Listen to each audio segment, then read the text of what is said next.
যে খাজা বাবা না গাজা বাবা। ওরে বেয়াদব তুই শোন, এই খাজা বাবার জন্য আজকে কালেমা পাইছি রে ভাই। কি কথা কর না কেন? এই খাজা বাবার জন্য রে আজকে ঈমান পাইছি রে ভাই। এই খাজা বাবার জন্য রে ভাই আজকে আজান পাইছি রে ভাই। নালি তুমি দাঁড়ায় আজান দিবা, তোর ঢোরটারে কেটে জমিনের মধ্যে ভাসাই দিত, মাটির মধ্যে পুঁতে দিত, তুই আজান দিবি তোর জিহ্বা কেটে দিত। এই খাজা খাজা খাজা খাজা খাজা, এই খাজার জন্য আজান পাইছি, এই খাজার জন্য কালেমা পাইছি। মোহাম্মদ ঘুরি যখন সীমান্তের সিন্ধের সীমান্তে যখন তিনি 12,000 সৈন্য নিয়ে বিশ্রাম করতেছিলেন, রাত্রিবেলা ঘুমান, খাজা আজমিরির দরবারে ওই যে পৃথ্বীরাজের রাজ দরবারে একজন কর্মচারী চাকরি করত। কর্মচারীটা অন্ধ ছিল, কিন্তু চোখ অন্ধ হতে পারে, তার দিলটা আমার আল্লাহ অন্ধ বানান নাই। খাজার দরবারে যাই অন্ধ কালেমা পড়ে মুসলমান হয়ে গেলেন।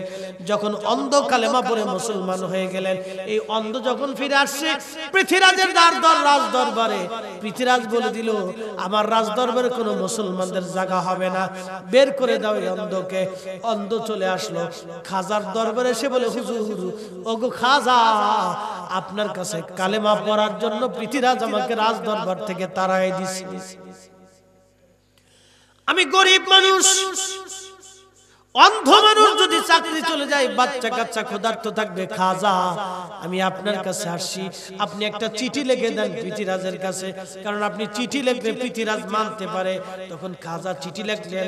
মুসলিম ফকির খাজা মাইনুদ্দিন চিশতি আজমিরি বলতেছি, আপনার একজন কর্মচারী আমার কাছে কালেমা পড়ে মুসলমান হয়েছে, অন্ধ, চাকরিচ্যুত করেছেন। আমি খাজা আজমিরি অনুরোধ করতেছি আপনি তার চাকরিটা বহাল দিয়ে দেন, কারণ সে গরিব মানুষ।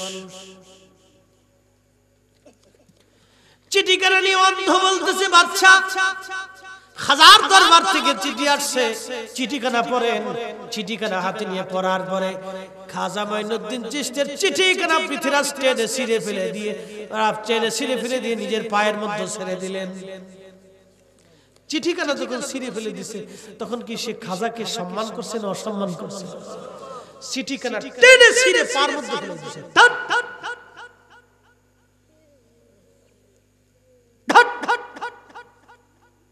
আচ্ছা অ্যাটেনশন, আপনারা আমাকে হাদিয়া দিলেন, হাদিয়া দেওয়ার পরে যদি আমি সবার সামনে হাদিয়া ফেলে দিই, সবাই আপনারা কি বলবেন? হুজুরে সুবিধা দিলেন। তার মানে আপনারা সবাই কষ্ট পাইছেন। কি কথা ঠিক না? কি পাইছে?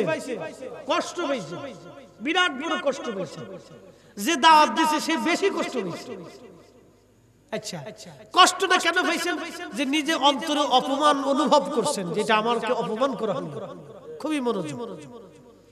তো খাজা মাইনুদ্দিন চিশতির চিঠি ছিঁড়ে ফেলছে রাজা পৃথ্বীরাজ।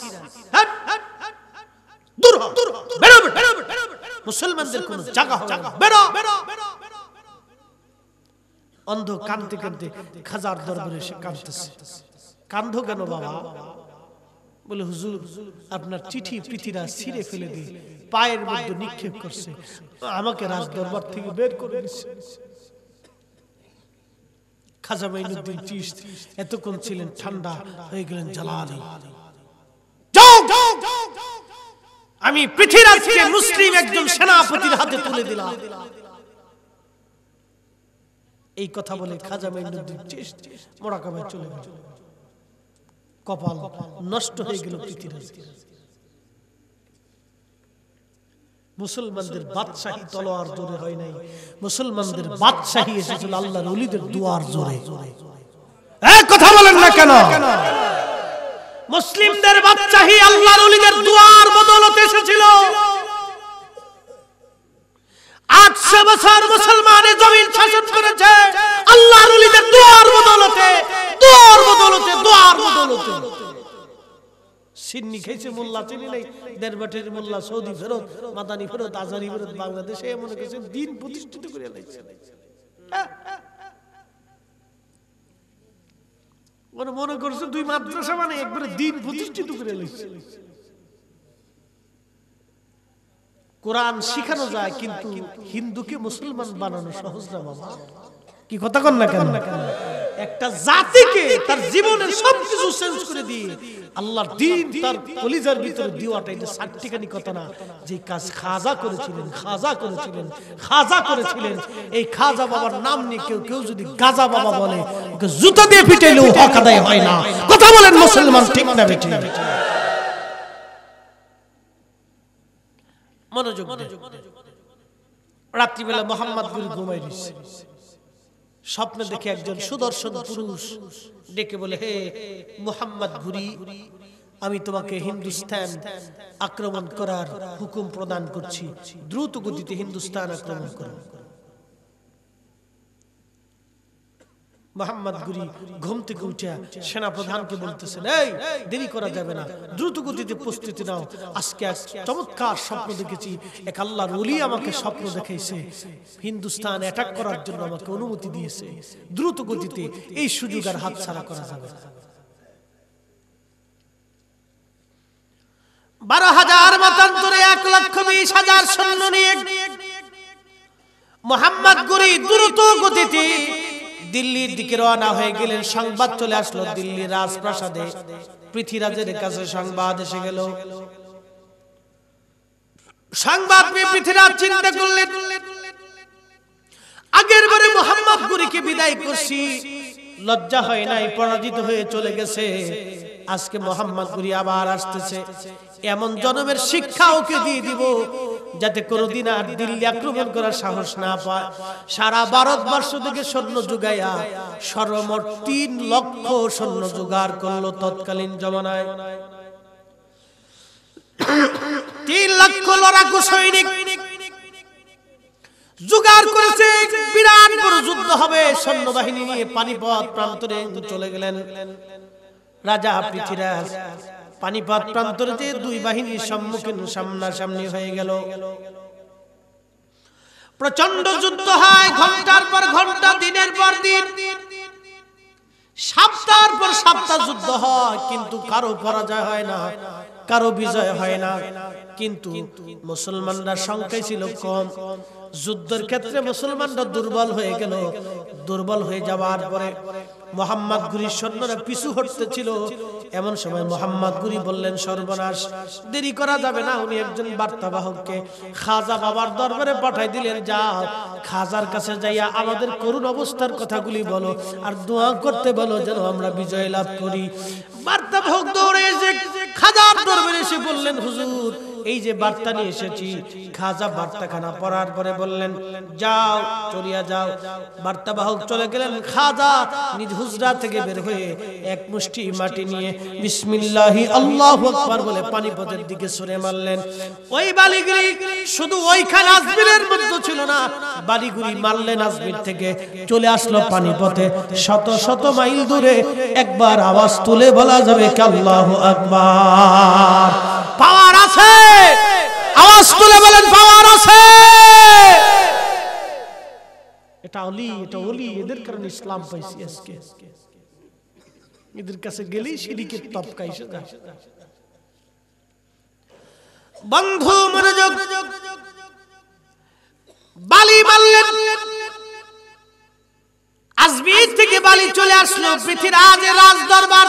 পৃথ্বীরাজের সৈন্যবাহিনীর মধ্যে ছড়িয়ে গেল। কি ছড়িয়ে গেল জানেননি? বালি মারার সঙ্গে সঙ্গে পৃথ্বীরাজের প্রত্যেকটা সৈন্যের হৃদয়ের মধ্যে আল্লাহ ভয় ঢুকাই দিলেন। সুবহানাল্লাহ বলা যাবে না?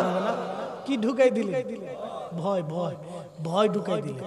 যখন ভয় ঢুকাই দিলেন তখন সৈন্যরা পিছু হটতে লাগলো, পরাজিত হতে লাগলো। মোহাম্মদ গুরি পৃথ্বীরাজকে নিজে ধরলেন, নিজে হাতে হত্যা করলেন। ওই যে বলেছিলেন তোমাকে একটা মুসলিম সেনাপতির হাতে আমি তুলে দিলাম, এটার নাম মুস্তাজাবাতুদ দাওয়া। আল্লাহর ওলিরা আল্লাহর কাছে যা চায় আমার আল্লাহ পাক তাই দিয়ে দেয়। অতএব আউলিয়া কেরামের সাথে বিয়াদবি করলে রক্ষা হবে না, রক্ষা হবে না। আর আমার নবীর সাথে বিয়াদবি করলে তো আরো রক্ষা নাই। ইমান, আমল, ইবাদত দিয়ে জান্নাতে যাওয়ার সুযোগ নাই, কারণ কিয়ামতের ময়দানে নবী ছাড়া উপায় নাই। কথা বলেন ঠিক না বেঠে? পৃথিবীর কেউ কি কোনো মুসলমান আছে দাঁড়ায় বলবে যে আমি আমল নামাজ রোজা জিকির ফিকির দিয়ে জান্নাতে যাব, নবী লাগবে না? কেউ আছে? কেউ আছে? কেউ কি আছে? ও বড় হুজুর, ছোট হুজুর, মাইজি হুজুর, সাইজি হুজুর, খেতা হুজুর, লোহা হুজুর, দলা হুজুর, কালা হুজুর, কোনটারই নেই, কোনটারই নেই। যদি নাই থাকে তাহলে আমরা রাসূলের প্রশংসাগুলি জ্বলে কি? কথা তো এইটা, কি কথা ঠিক না? আমরা নবীর প্রশংসা করলে রাসূলের কথা বললে জ্বলে কেন? কারণটা কি? জ্বলে এই জন্য অন্তর দিয়ে নবীর ইজ্জত বরদাস্ত করতে পারে। সমস্যা এক জায়গায়, নেফাক ঢুকছে, নেফাক। নেফাক ওয়ালিল্লাহিল ইজ্জাতি ওয়ালিল্লাহি রাসূলিহি ওয়ালিল মুমিনিনা ওয়ালাকিন্নাল মুনাফিকিনা লা ইয়ালামুন। ওয়ালিল্লাহিল ইজ্জাতু ওয়ালিরাসূলিহি, হুজুর ইজ্জত আমি আল্লাহর জন্য, আপনি নবীর জন্য, আমার ওলির জন্য। যারা ইজ্জত বুঝে না তারা মুনাফিক। বন্ধু হে মনোযোগ, মুসলমানদের বিজয় হয়ে গেল, এই উপমহাদেশে মুসলমানদের দারুণ মুক্ত হয়ে গেল। আজও পর্যন্ত হিন্দু, শিখ, অন্যান্য ধর্মের মানুষগুলি খাজার দরবারে যায়, কারণ জানে উনি এমন একজন ব্যক্তি যার কাছে পুরা ভারতবর্ষ মাথা নত করেছিল। তলোয়ারের জোরে না, তলোয়ারের জোরে না, খুদাই মদদে উনার কাছে সব মানুষগুলি মাথা নত করেছিল। এমন একজন ব্যক্তিকে আমার আল্লাহ এই জমিনে পাঠিয়েছিলেন। বন্ধু মনোযোগ লাগান, এই জন্য ওনাদের সঙ্গে বিয়াদবি করলে তার কপালে খারাপই আছে, কষ্ট আছে। এই জন্য আল্লাহ কোরআন শরীফে তাদের ফাসলার কথা কোরআনে বলে দিয়ে গেছেন। এই যুবকটি শুলের মধ্যে ছড়া যখন তাকে শহীদ করে দেওয়া হলো, হাজার হাজার মানুষ কালেমা পড়ে ফেললেন। তখন বাদশা বললেন, চাইলাম কি হইল কি, এখন কি করা যায়? এখন এই মানুষদেরকে কিভাবে নিবৃত করা যায়? নিবৃত করতে হলে শহরের মোড়ে মোড়ে, বড় বড় রাস্তার কোনায় কোনায় বিরাট বড় বড় গর্ত খনন করো, আর আগুন জ্বালাও। আগুন জ্বালাইয়া এই আগুনের মধ্যে তাকে ফেলে দিবা যে আমাকে ক্ষুধা না মানবে, তাকে আগুনের মধ্যে ফেলে দিবা। এই বালকের ক্ষুধাকে যে ক্ষুধা মানবে তাকে আগুনের মধ্যে ফেলে দাও, আমাকে যে ক্ষুধা মানবে তাকে বাঁচাইয়া দাও। এইরকম আগুনের মধ্যে ফেলতে ফেলতে 20,000 মানুষ, কত হাজার? 20,000 মানুষ জীবন দিয়ে দিল, আগুনের মধ্যে পুড়ে মারল। কিন্তু 20,000 মানুষ জীবন দিল, একটা মানুষ জীবন দিল, ঈমান দিল না। জীবন দিল, ঈমান দিল না। জীবন দিল, ঈমান দিল না। একটা কারামত দেখানোর কারণে সব মানুষ জীবন দিল, ঈমান দিল না। আর আমরা হাজার কারামত দেখার পরেও আমরা ঈমান দিয়ে দিই, ওহাবীর কাছে ঈমান বিক্রি করে দেই। কথা কন না কেন? এক কারামত দেখানোর কারণে 20,000 মানুষ জীবন দিছে, ঈমান দিছে না। আর আমরা হাজার কারামত, নবীর জীবনের হাজার মুজিজা জানার পরেও আমরা নবীর উপর ঈমান আসে না। কামারের মতই এই হুজুরের পিছনে দৌড়ায়। তোর ঈমান, এই ঈমান থাকার চাইতে না থাকাই ভালো। হ্যাঁ, দৌড়ায়। লাভ কত কর না? লাভ নাই, লাভ নাই, লাভ নাই ভাই। মুক্তাসার করে দিব, লম্বা কথা বাড়াবো না, কষ্ট হচ্ছে জানি। ভাইরা বলতেছেন হযরত বেলালের আলোচনা শোনার জন্য। ভাইরে, এটা তো এক নবী প্রেমিকের আলোচনা, তবে সংক্ষিপ্ত বলতেছি, অ্যাটেনশন, খুব মনোযোগ দেন। তাহলে এরা কি করলো? জীবন দিছে, ঈমান, কথা কন, জীবন দিছে, ঈমান দেয় নাই। শেষ পর্যন্ত এক নারীর কোলের মধ্যে বাচ্চা, দুধের বাচ্চা, ওই মাকে ধরে নিয়ে যাওয়া হচ্ছে আগুনের লেলিহান শিখার ভিতরে। মহিলাটি ইতস্তত করতেছিল যে আমার বাচ্চাটা, মা না, বুঝছেন, মা তো সন্তানের মায়া বেশি। তো বাচ্চার কথা চিন্তা করে মা খালি পিছনের দিকে আসতে চায়। বাচ্চার জবান খুলে গেল, জবান খুলে বাচ্চা বলে, মা তুমি যে আগুনের কুণ্ডলি দেখো মা, মারে আগুনের কুণ্ডলি না মা, এটা জান্নাতের বাগান। মারে ইতস্ততা কইরো না মা, তুমি যেটা আগুন দেখো মা আমি সেটা জান্নাত দেখি, আগুন দেখো আমি জান্নাত দেখি, আগুন দেখো আমি জান্নাত দেখি। অতএব আল্লাহর ওলির পক্ষে যারা আছেন সুন্নি সুন্নি সুন্নি, আজকে মনে হবে আমাদের দলের লোক কম, কিন্তু মনে রাখবেন আমাদের দলে আমাদের নবী। কথা কর না, কথা কর। পৃথিবীর সব মানুষ আমার বিরুদ্ধে চলে যাবে, কিচ্ছু যায় আসে না নবী যদি পক্ষে থাকে। আমরা কি নবীর পক্ষে না বিপক্ষে? নবীর ইজ্জতের পক্ষে না বিপক্ষে? তো পৃথিবীর সব মানুষ আমার বিপক্ষে চলে যাক, তাতে কি আসে যায়? কি কথা বল, ঠিক না? কিছু আসে যায়? চিন্তা আছে? তাহলে নবীর পক্ষে না বিপক্ষে? পক্ষেই থাকতে হবে বাবা, পক্ষেই থাকতে হবে। কে থাকলো না থাকলো ওটা দেখার সময় আমাদের এক কথাই থাকবেন, ওটা দেখার টাইম নাই, ওটা দেখার সুযোগ নেই। হযরত বেলালকে যখন মেরেছিল তখন ভাই কয়জন মুসলমান ছিল বলেন তো? শুধু কালেমা পড়ার জন্য পিঠের চামড়াগুলি খসিয়ে ফেলা হয়েছে। একজন দাস ছিলেন, চেহারা ছিল নিগ্রো ছিল। আহা, ওনার অত্যাচারের স্টিম রুলার এত কঠিন ও জটিল ছিল। দিন কবুলের পরে সবচেয়ে বেশি যে নির্যাতিত হয়েছিল সে হযরত বেলাল। দিনের পর দিন, মাসের পর মাস অত্যাচার করা হয়েছিল। পিঠের চামড়াগুলি বেলালের উঠিয়ে ফেলা হয়েছিল। যদি কোনোদিন সৌদি আরবে যান, প্রচন্ড গরমের দিনে বাবারে, প্রচন্ড গরমের ভিতরে সৌদি আরবের বালিগুলো উত্তপ্ত হয়ে যায়। এত উত্তপ্ত হয় যে আপনি খালি পায়ে ওখানে পাড়া দিলে আপনার পার মধ্যে ফুসকা পড়ে যাবে। গলার মধ্যে রশি ধরে চাপিয়ে বেলালকে মরুর বালুর মধ্যে টানা হতো। প্রচন্ড গরম, পিঠের চামড়াগুলি ফুসকা পড়ে গা হয়ে যাইত। এই ঘায়ের মধ্যে বেতের বাড়ি মারা হতো, চাবুকের পিটুনি দেয়া হতো, ঘাট থেকে ফিনকি মেরে মেরে রক্ত আসতো। গগন বিদারী চিৎকারে আকাশ পাতাল বাড়ি হয়েছে। আহা, পৃথিবীর কঠিন ও জটিল নির্যাতন, শুধু একটা কারণ, ওই কালেমার উপরে ঈমান এনেছিলেন, লা ইলাহা ইল্লাল্লাহ মুহাম্মাদুর রাসূলুল্লাহ সাল্লাল্লাহু আলাইহি ওয়াসাল্লাম।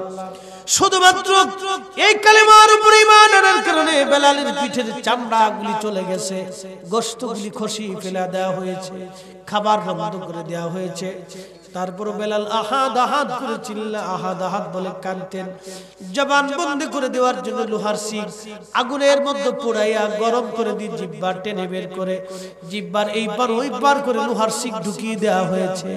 জিহ্বা বন্ধ হয়েছে, কিন্তু বেলালের দিল বন্ধ হয় নাই, দিল বন্ধ হয় নাই, দিল বন্ধ হয় নাই, দিল বন্ধ হয় নাই।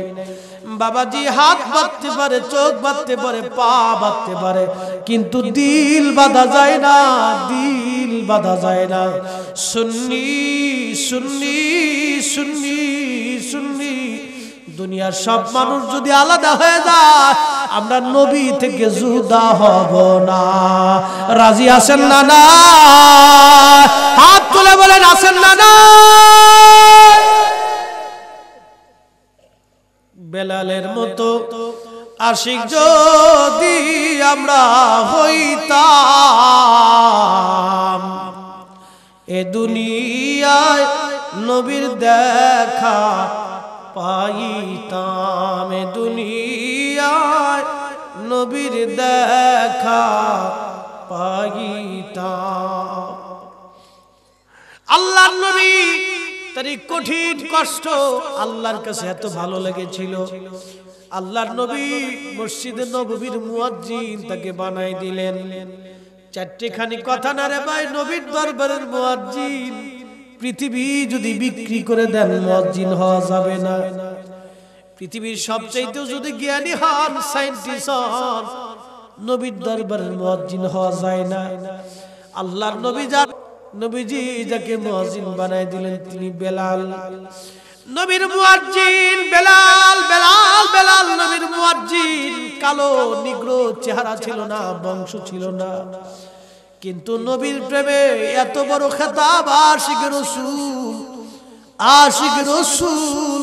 আমার আল্লাহ তাকে দিলেন আশিক রাসূল। কেন রে?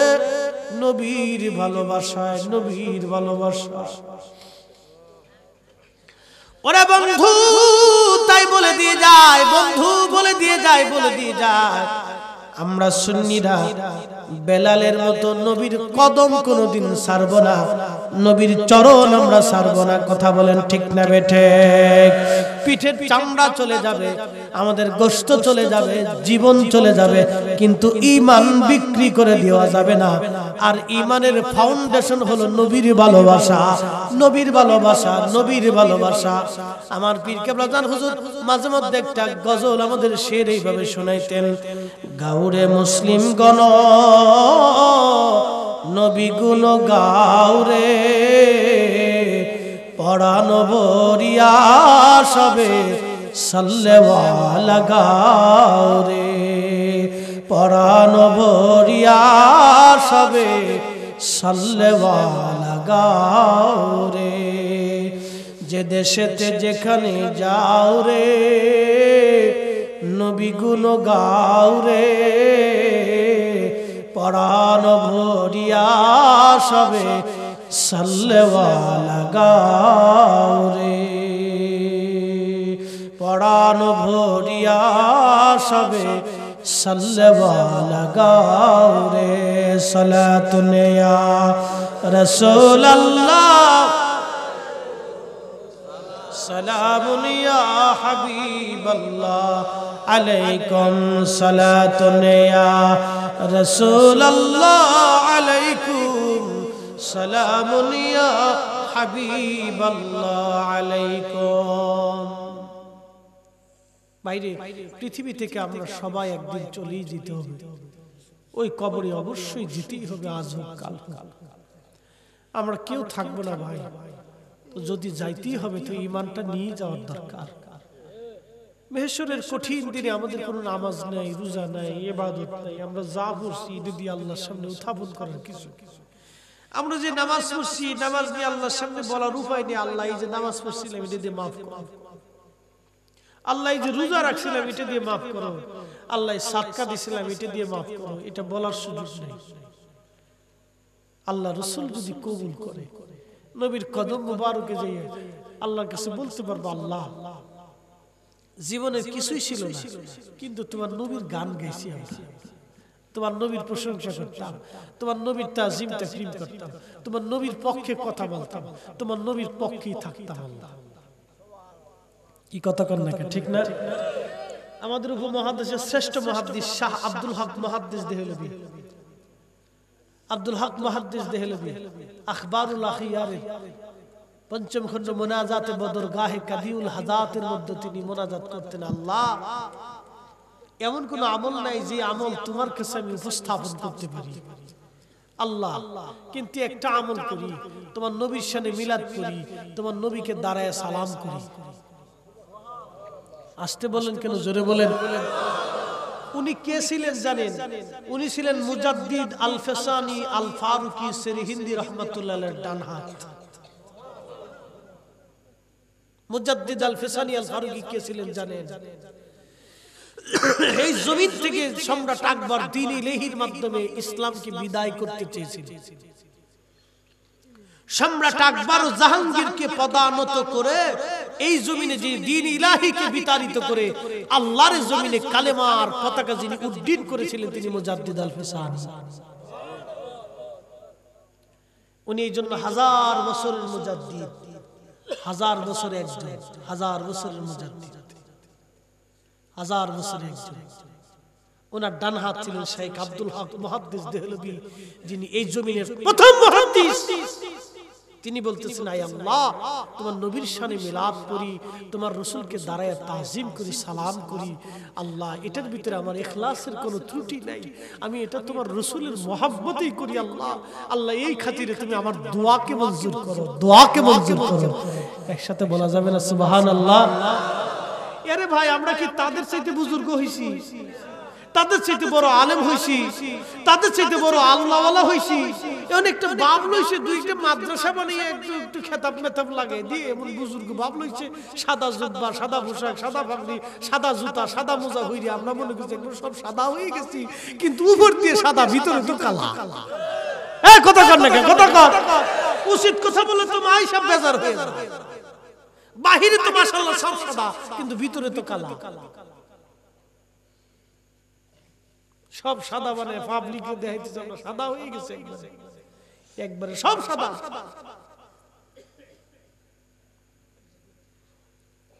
আল্লাহ আল্লাহ আমাদের প্রত্যেকের মঞ্জুর করুন। ভাইরে পৃথিবী থেকে আল্লাহর কাছে চলে যেতেই হবে। আল্লাহ বলেন সুম্মা লা তুসালুন্না ইয়াওমা ইযিন আনিন নাঈম, তোমাকে নিয়ামত সম্পর্কে প্রশ্ন করব। শ্রেষ্ঠ নিয়ামতের নাম নবী, নবীর পক্ষে থাকবে। পৃথিবীর কোন হুজুর কি বললো না বললো ওটা দেখার সময় নেই ভাই। আমার বক্তব্য দেখে নবী চিনবেন না ভাই, নবীর গুণে নবী চিনবেন। নবীর গুণে নবীর পক্ষেই থাকতে হবে, নবীর ইজ্জতের পক্ষে থাকতে হবে। কথা বলেন ঠিক না বেঠিক? ইজ্জতের পক্ষে থাকতে হবে ভাই। আপনি যদি রাসূলের ইজ্জতের চাদর ধরেন, সবচেয়ে বেশি বেজার আল্লাহ। আপনি একটা সুন্নত মানেন নাই, পালন করেন নাই, একটা সুন্নত আপনি পালন করেন নাই, মাফ চাবেন, আল্লাহ মাফ করে দিবে। আল্লাহ আমি সুন্নত পালন করতে পারিনি, আল্লাহ নামাজ পড়তে পারিনি, আল্লাহ রোজা রাখছি না, আমার শয়তানি ধরছিল, আল্লাহ তুমি আমার মাফ করে দাও। কিন্তু যদি বলেন আল্লাহ আমি তোমার নবীর সাথে বিয়াদবি করছি, মাফ করে দাও, আল্লাহ কে বলেন না, এখানে সুযোগ নেই, এখানে সুযোগ নেই। তুমি আমার রাসূলের সাথে বিয়াদবি করছো, এখানে সুযোগ নেই, গেট আউট। এই জন্য আমাদেরকে এখানে সতর্ক হতে হবে।